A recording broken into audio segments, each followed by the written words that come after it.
Las imágenes que verás a continuación se limitan a ilustrar la información que te comparto. En ningún momento aluden a algún rasgo físico, cultural, nacionalidad, identidad de género o alimento en específico. La recomendación o restricción en cuanto al consumo de alimentos corresponde directamente a especialistas en medicina y nutrición a quienes puedes dirigirte en caso de requerir orientación específica. En cuanto a los trastornos de la alimentación, son extremos de la conducta humana que cualquier persona puede desarrollar bajo determinadas condiciones y requieren atención especializada. Si te identificas con alguno de ellos, por favor, consulta los servicios de salud de tu preferencia. Puedes contactarme en privado para recibir orientación. En psicología existen áreas de estudio que se especializan en el análisis de la relación entre la alimentación y los fenómenos mentales, como la psicología de la alimentación o la psiconutrición. Una persona especialista en el área estudiará a nivel individual o colectivo los fenómenos relacionados con las necesidades humanas en los temas específicos de la conducta alimentaria. Ya sea que tu propósito sea cambiar un hábito, detectar y atender algún trastorno o mejorar tus habilidades en la educación y el aprendizaje nutricional, puedes orientarte a través de los conocimientos generados por esta especialidad, consultando directamente a las y los especialistas o recurriendo a las fuentes de información especializadas. La conducta alimentaria está determinada por aspectos biológicos, psicológicos y socioculturales. Puede definirse como el conjunto de comportamientos relacionados con la ingesta de alimentos, incluyendo hábitos, preferencias, cantidades, preparación, conciencia del hambre y saciedad, entre otros, que suelen estar influidos o condicionados por el ambiente, las experiencias y el aprendizaje. Tanto los hábitos como las prácticas relacionadas con la alimentación suelen adquirirse y desarrollarse de acuerdo con un ambiente sociocultural determinado, en el que las personas responsables de la alimentación infantil desempeñan un papel fundamental en la educación y transmisión de las pautas alimenticias. Fisiológicamente, la alimentación es inducida por señales internas y externas que condicionan la selección e ingesta de alimentos, como señales metabólicas y sensoriales que son procesadas por redes de neurotransmisión en las que participa el hipotálamo, una estructura implicada en el sistema límbico responsable del procesamiento emocional, lo que explica que nuestra alimentación esté tan relacionada con nuestras emociones. También menciona esta estructura en el video sobre las filias, explicando que forma parte de un circuito cerebral conocido como circuito de placer, involucrado en las actividades que más disfrutamos y en algunos extremos en el desarrollo de trastornos mentales como parafilias y adicciones. Al experimentar algo placentero solemos repetir la conducta que provocó la sensación, lo que resulta lógico al brindarnos ese beneficio. Sin embargo, existe un fenómeno conocido como habituación, en el que nuestro organismo se acostumbra a dicho beneficio y entonces es necesario aumentar la dosis del alimento, sustancia, emoción o actividad para recibir nuevamente la sensación placentera. Por estas razones, en lo que a la alimentación respecta, los sentidos del gusto y el olfato tienen un papel determinante. Cualquier alteración sensorial, como las alteraciones olfativas y gustativas que se experimentan en fenómenos como la sinestesia o los síntomas de la reciente pandemia por COVID, pueden alterar nuestro comportamiento. En el artículo Desarrollo de la conducta alimentaria y sus alteraciones, la y los autores explican que los alimentos que se ingieren durante la infancia tienen un gusto básicamente dulce, ocasionalmente ácido y que progresivamente vamos integrando otros sabores como el salado hasta incorporar los alimentos con sabor amargo. Que pasamos de la lactancia, alimentación semejante para todas las personas en el mundo, al consumo de alimentos basados en la cultura a la que pertenece la familia y el grupo social cercano. Una persona adulta elegirá la alimentación infantil de acuerdo con su educación, valores, creencias, costumbres, símbolos, representaciones y economía. En un ambiente en el que la robustez corporal sea asociada con la fortaleza, la salud y la vitalidad, podría priorizarse la cantidad de alimentos que se ingieren sobre su valor nutricional.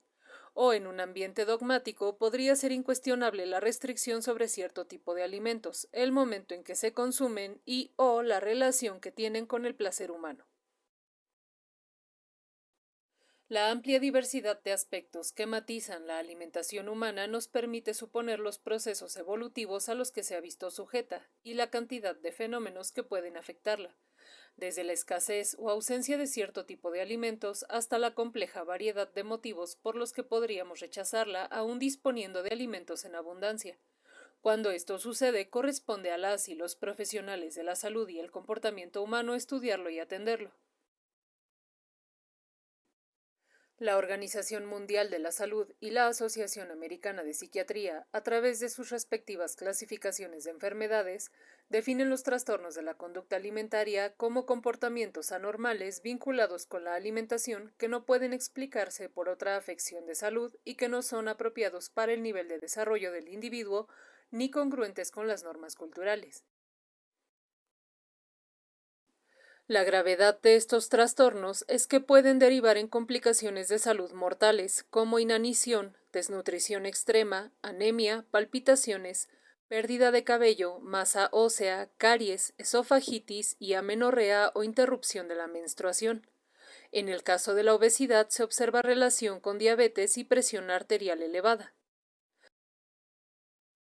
A largo plazo, pueden implicar disfunciones cognitivas y deterioro del sistema nervioso, como disminución del volumen cerebral, aislamiento social y conflictos familiares, dificultades para fortalecer el autoconcepto, autoestima y capacidad de autonomía. Los trastornos de la conducta alimentaria suelen estar vinculados a trastornos depresivos, obsesivo-compulsivos y de ansiedad. La depresión suele ser consecuencia de la desnutrición. También pueden estar relacionados con conductas impulsivas como autolesiones, abuso de sustancias, pensamientos e intentos suicida. Entre los factores que predisponen el desarrollo de los trastornos de la alimentación se encuentran rasgos de personalidad con tendencia a padecer estrés y ansiedad, dificultades o trastornos durante el sueño, predisposición genética, trastornos hormonales y diferentes tipos de trastornos mentales, acontecimientos traumáticos como procesos de duelo, violencia extrema y o abuso sexual. Entre los factores ambientales y sociales, las relaciones sociales, tanto familiares como grupo de pares o amistades y relaciones románticas o sexuales vinculadas con la alimentación. Por ejemplo, una familia que limita su convivencia a los momentos en que se ingieren alimentos reforzará las asociaciones de tipo afectivo exclusivamente con la comida, a diferencia de otras cuya prioridad sean otro tipo de actividades. Relaciones sociales disfuncionales.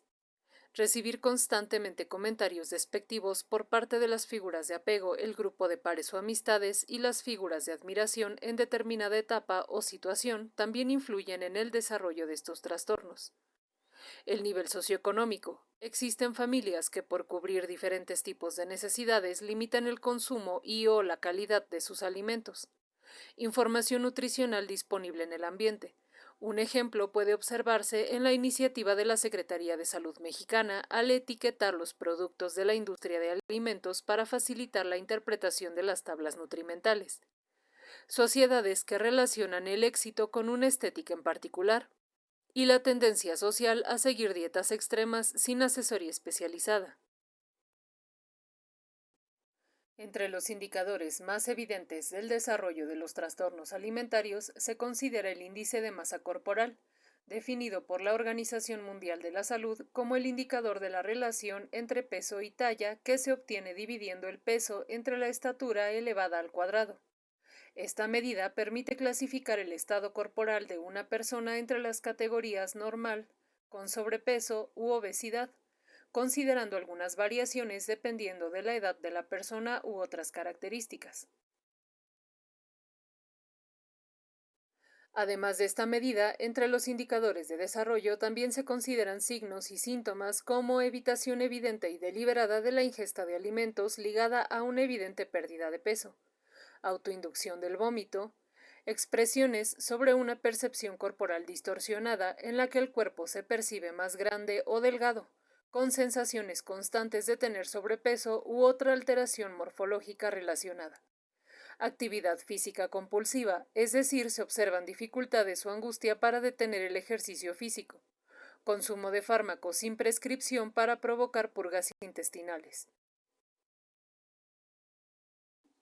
Entre los tipos de conducta que pueden observarse cuando uno de estos trastornos se desarrolla se encuentran las conductas restrictivas, conductas compensatorias, conductas de atracón y purga, conductas en las que se mastica y expulsa el alimento, y conductas más complejas que establecen patrones restrictivos, purgativos y compulsivos en conjunto.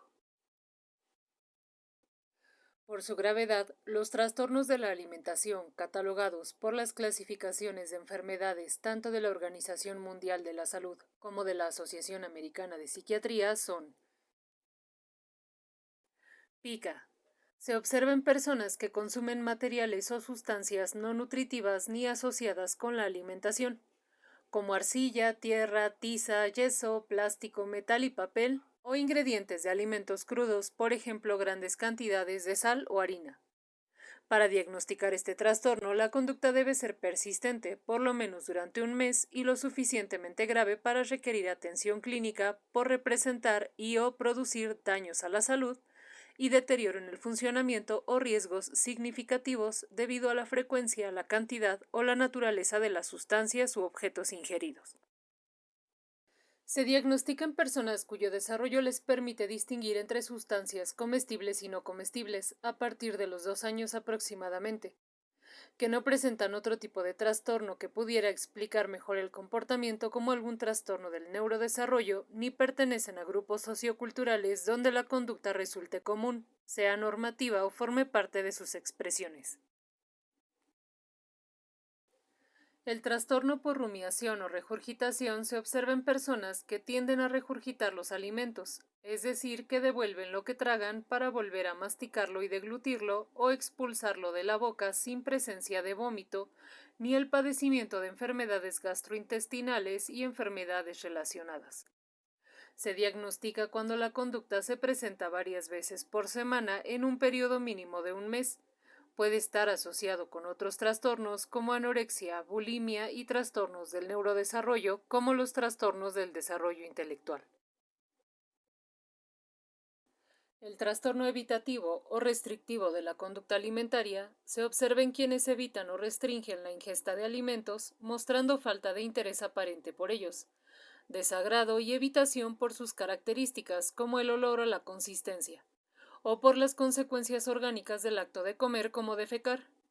Entre las consecuencias de este trastorno pueden presentarse niveles graves de desnutrición, pérdida de peso significativa, deficiencias en el desarrollo infantil, necesidad de recibir suplementación nutritiva por vía oral o alimentación por sonda, dificultades significativas en el funcionamiento personal, familiar, social, educativo, ocupacional u otras áreas importantes. Una persona con este trastorno podría experimentar angustia elevada al tener que participar en actividades sociales que involucren la comida. A diferencia de otros trastornos, este patrón de conducta alimentaria no está motivado por preocupaciones sobre el peso, la talla o la figura. La restricción y evitación de alimentos, sus efectos sobre el peso y otros aspectos de la salud o el funcionamiento no se deben a carencias económicas o poca disponibilidad de alimentos, ni a prácticas culturales o socialmente aceptadas.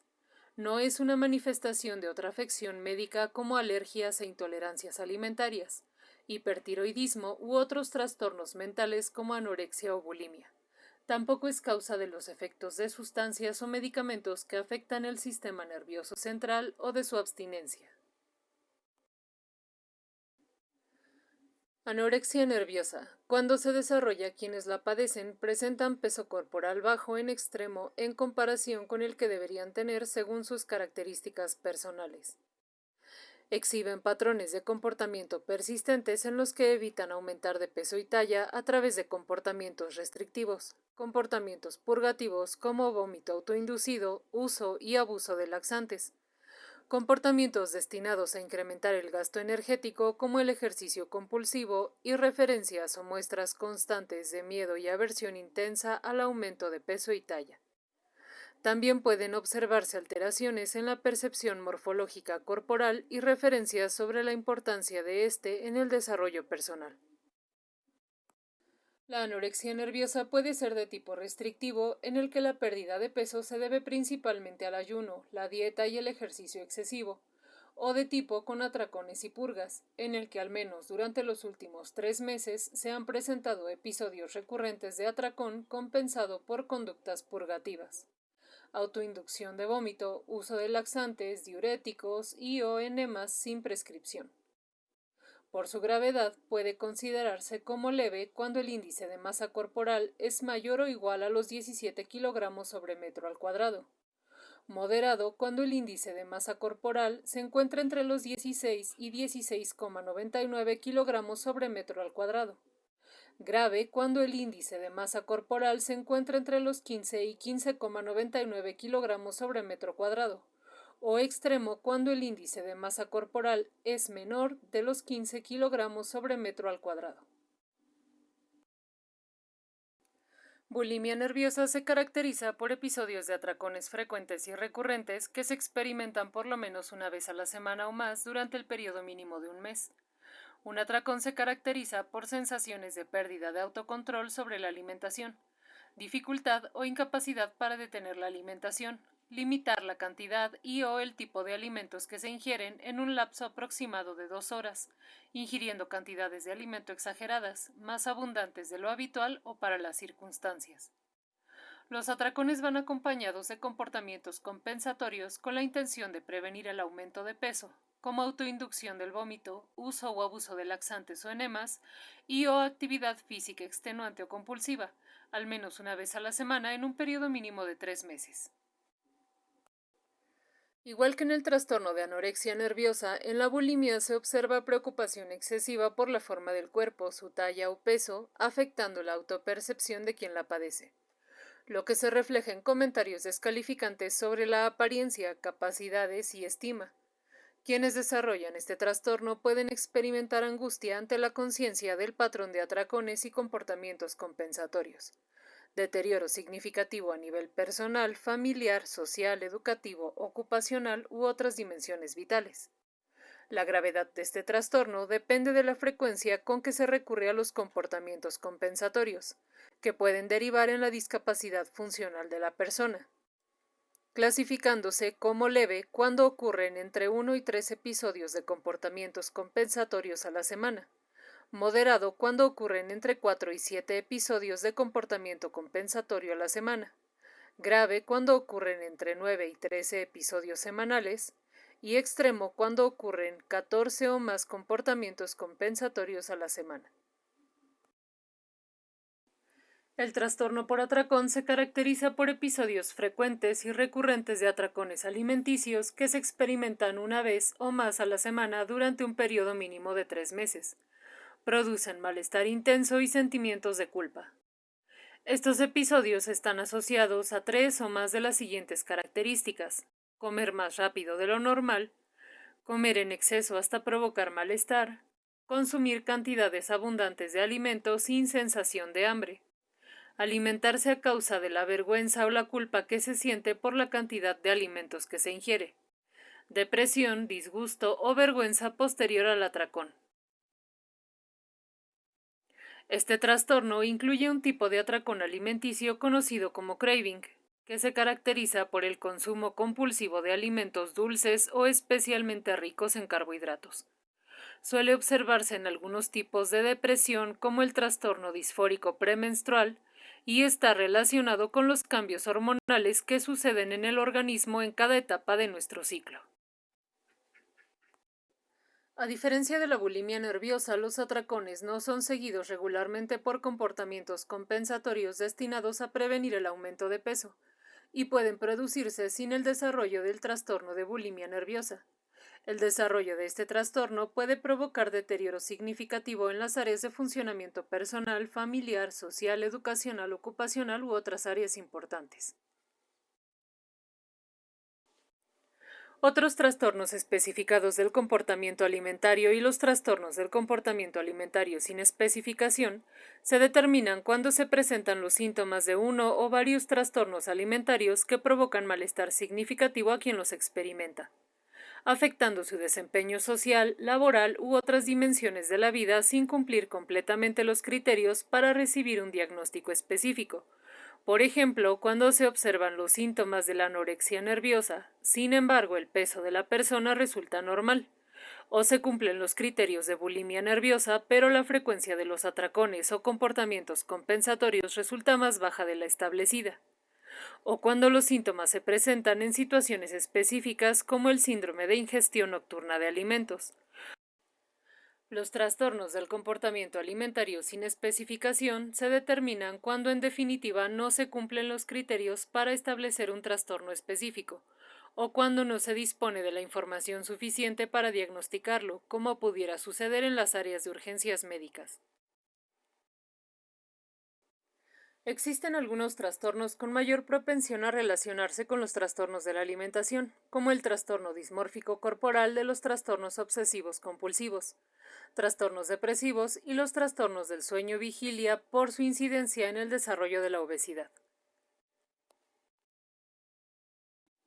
Entre los factores de riesgo para desarrollar los trastornos de la conducta alimentaria se consideran antecedentes personales y familiares de obesidad, rasgos de personalidad relacionados con el perfeccionismo y la obsesión e insatisfacción con la imagen corporal, obsesión con la delgadez, etapa del ciclo vital.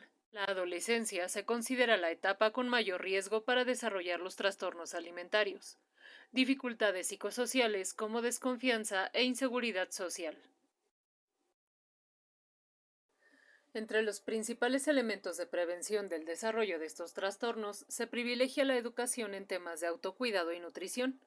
Una formación sólida en temas de salud elementales o básicos favorece los procesos de toma de decisiones y el establecimiento de límites cuando la salud personal se encuentra en riesgo por influencias ambientales como las relaciones interpersonales. Puede ser que los periodos prolongados de estrés te impulsen a consumir determinado tipo de alimento, y que la carencia de información nutricional respecto a los alimentos que eliges y sus efectos en el organismo expliquen la ausencia de tu percepción de riesgo. En consecuencia, la ausencia de actitudes que te conduzcan a realizar otro tipo de elección. Los estilos de crianza que cuidan las asociaciones afectivas que se establecen con los alimentos también son un factor determinante en la prevención de estos trastornos, como evitar utilizar la alimentación para condicionar otras conductas o actividades. Hubo una época en la que se recurría a la comida para premiar o castigar la conducta infantil. Para diagnosticar y atender este tipo de trastornos es necesaria la participación de equipos multidisciplinarios que incluyan atención médica, nutricional y psicoterapéutica, individual, grupal y o familiar, dependiendo de la gravedad y necesidades de cada situación. En psicometría se han desarrollado diversas pruebas para diagnóstico e investigación sobre la conducta alimentaria, como el test de Edimburgo, que analiza los síntomas y severidad de la bulimia nerviosa y puede utilizarse para identificar los casos desarrollados en la población general. El autoinforme de actitudes sobre imagen corporal, que mide las alteraciones actitudinales en la imagen corporal como la insatisfacción y preocupación por el peso, o el inventario de desórdenes alimentarios, que evalúa algunos rasgos psicológicos vinculados a la patología alimentaria. En el Departamento de Psicometría de la Facultad de Ciencias de la Conducta de la Universidad Autónoma del Estado de México existe un catálogo de instrumentos disponibles para consulta y aplicación que incluye pruebas como acoso y violencia escolar, autoconcepto formato A, evaluación de la insatisfacción con la imagen corporal, entrevista para síndromes psiquiátricos en niños y adolescentes, y el inventario de trastornos de la conducta alimentaria versiones 2 y 3. En psicoterapia se ha observado que el modelo de entrevista motivacional facilita la atención y tratamiento de este tipo de trastornos, debido a que favorece la adherencia al tratamiento y permanencia. Además, la capacitación en el manejo de este tipo de entrevista permite que las familias y círculo social cercano apoyen el proceso de recuperación en cada uno de los tratamientos. Esta técnica promueve la modificación conductual a partir de la relación que se establece con las y los terapeutas. Se ha utilizado en atención ambulatoria principalmente en tratamientos de adicciones y trastornos alimentarios. En general, los tratamientos centrados en el grupo nuclear o familiar han obtenido evidencias de efectividad en la recuperación de estos trastornos, como los procesos derivados del método Maudsley, un tratamiento familiar que habilita a las madres y padres para mantener un rol activo durante el tratamiento bajo supervisión terapéutica profesional. Se desarrolla en periodos de medio año hasta un año de duración, con sesiones semanales programadas que incluyen una comida familiar guiada, en la que se observan e identifican las pautas familiares en torno a la alimentación. Las fases de este modelo incluyen fase 1, restauración del peso, fase 2, devolver el autocontrol sobre la alimentación, y fase 3, establecimiento de una identidad saludable. Fue desarrollado para atender el trastorno de anorexia nerviosa, sin embargo ha sido aplicado con éxito en los tratamientos para bulimia nerviosa, atracones, obesidad infantil, adolescentes y personas mayores. Actualmente la lista de tratamientos respaldados por revisiones de la División 12 de la Asociación Americana de Psiquiatría se encuentra en actualización. Revisiones previas incluían la terapia cognitivo-conductual entre los tratamientos con evidencia empírica de efectividad. Otras fuentes también privilegian los tratamientos psicoterapéuticos como la psicoterapia interpersonal y las terapias de grupo. Existen prácticas basadas en mindfulness, como la alimentación consciente, que integran las conductas alimentarias a las dimensiones del bienestar humano. Sin embargo, la humanidad como especie gregaria siempre estará sujeta a los procesos socioculturales de su época. Para aportar al insight, en cuanto a nuestros hábitos alimenticios, podríamos reflexionar al cuestionarnos: ¿cuánta influencia tienen nuestras opiniones sobre otras personas? Y en sentido contrario, ¿cuánta influencia tienen las opiniones de otras personas sobre nuestras decisiones? Alguien a quien admiramos podría ser determinante en la elección de nuestra alimentación y conductas relacionadas. Si tienes alguna aportación sobre el tema, me gustaría mucho leerte en la sección de comentarios. Para consultar el texto y las referencias de la información que te comparto, dirígete al enlace de la entrada más reciente del blog. Puedes contactarme a través de las redes sociales del canal o escribir a la dirección de correo electrónico que aparece en tu pantalla. Si llegaste hasta aquí, muchas gracias. Que tengas un hermoso día y que tus conductas alimentarias sean diversas, variadas, disfrutables y muy saludables.